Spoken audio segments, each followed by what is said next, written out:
wiring. Yan po, hanapon nyo si Jerwin. Yan, malupiton po yan mag-wiring. Mga sinaunang tira daw. Graduate po yan sa University of Harvard.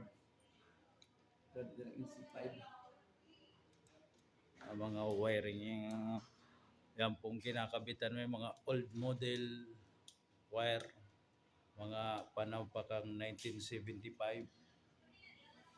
Aloy na bagay na lang.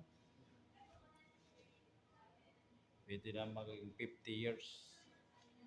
50 years wiring. Kabit kami ng ilaw dyan, oh. Inano namin, oh. Mga wiring.